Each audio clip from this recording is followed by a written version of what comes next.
YCP నేత నిత్యానందరెడ్డికి 14 రోజుల remand విధించింది కోర్టు. దీంతో కడప సెంట్రల్ జైలుకు తరలించారు. పెద్ద దస్తగిరి హత్య కేసులో ప్రధాన నిందితుడిగా ఉన్నారు.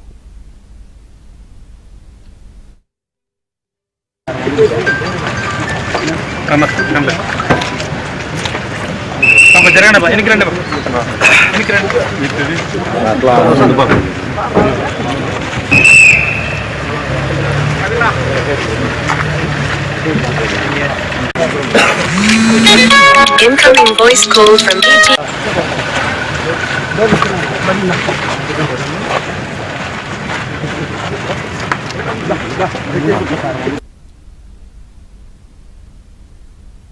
వైసీపీ నేత నిత్యానందరెడ్డికి 14 రోజుల రిమాండ్ విధించింది కోర్టు. దీంతో కడప సెంట్రల్ జైలుకు తరలించారు. పెద్ద దస్తగిరి హత్య కేసులో ఈయన ప్రధాన నిందితుడిగా ఉన్నారు.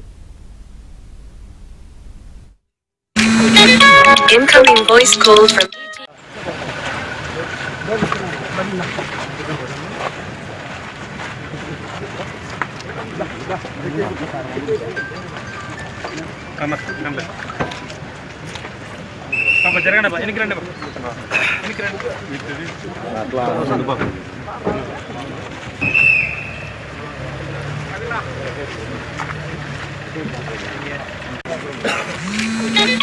Incoming voice call from DT.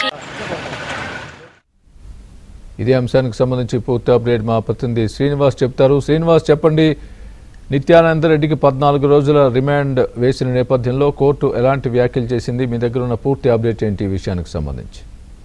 Kadapa నగరానికి చెందిన వైసీపీ నేత మాజీ డిప్యూటీ మేయర్ నిత్యానందరెడ్డి 13వ ముద్దాయిగా నమోదు చేయడం జరిగింది. పోలీసు